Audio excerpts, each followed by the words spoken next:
For 4 centuries, New Mexico's chili crop has been a point of pride. Over the last 30 years, processing peppers has grown into a global business. New Mexico exports food colorings, paprika powder, hot sauce mash, frozen foods, and canned products around the world. But this $200 million industry is under pressure from international competition and weather, disease, and insect problems. So much pressure that the industry could move out of New Mexico.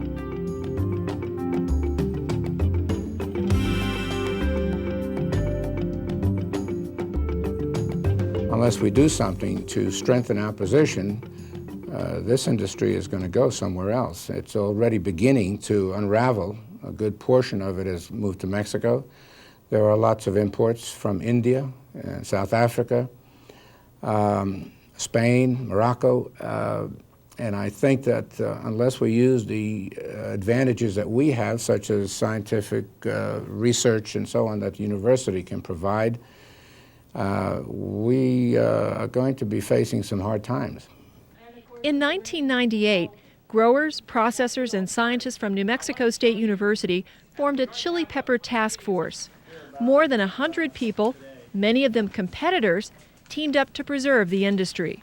They focused on 3 goals: improving production with best management practices, becoming more efficient with drip irrigation, and lowering production costs with mechanical harvesting.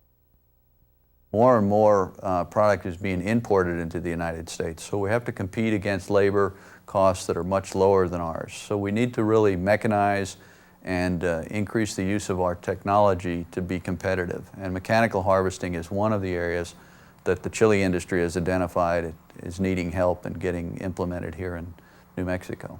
About half of a grower's production costs are for hand harvesting. With workers in foreign countries earning as little as $1 a day, imported chili is cheap.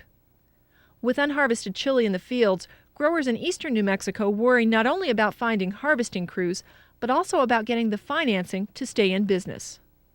Not a whole lot of people want to grow up and be chili pickers. I think that's a reality that we have to be willing to deal with.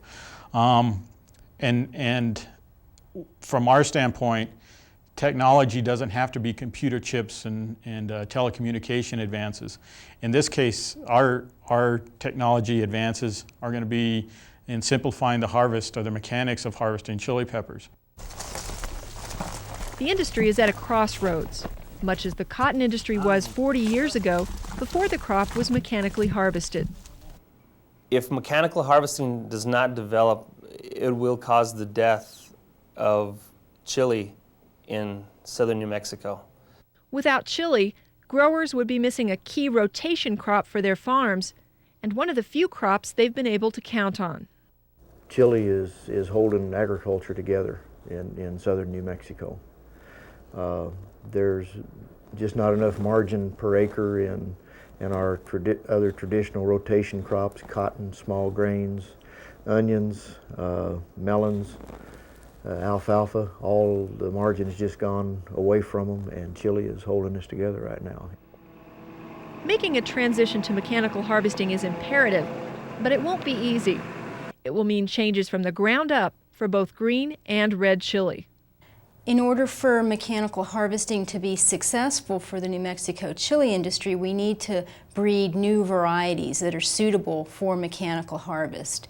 This means we have to change the habit of the plant. It has to have a different structure from what it currently has.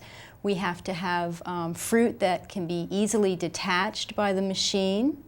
We have to have varieties that mature earlier so that we don't have to harvest as much of the crop after the freeze.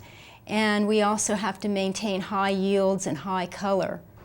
Last fall, industry leaders and NMSU scientists worked side by side in the field at grower Steve Lyle's farm in Picacho, trying to find the right combination of plant and machine.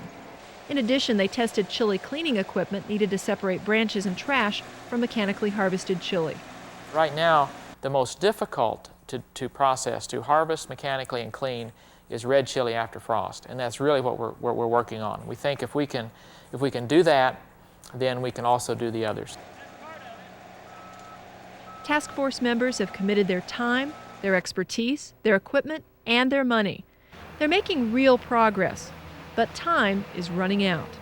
In the last 5 years, New Mexico lost more than 70% of its jalapeno acreage to cheaper Mexican imports.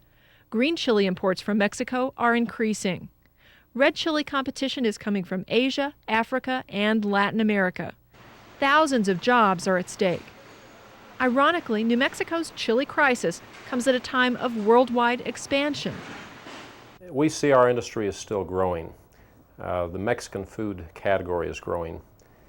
We look actually that we're going to retain people and probably hire more people if we can go to mechanical harvesting. It will change, and the jobs that we probably have might be more mechanically inclined, which could be, in essence, higher paying jobs. We employ more people in the processing plants, and if we don't go to mechanical harvesting, we will lose those people in the plants. Those jobs will go elsewhere because there won't be a need for them. A state investment is needed to keep the chili industry in New Mexico. By investing $250,000 in research and development, New Mexico could save an industry worth 1,000 times that economically and priceless culturally. I would certainly want to look at trying to save an industry that makes that large of an impact to the state, rather than to spend all that money that we've spent trying to bring other industries in here. For New Mexico's chili industry, the choice is clear. Will we use our ingenuity to stay competitive in a global market? Or will we lose New Mexico's signature crop? That would be a shame, because this is my home and this is where my children work and make their living, and this benefits our neighbors, the whole entire farming community. It's like corn leaving Iowa or cattle leaving Texas. We need to really work hard together as an industry to try to save this industry.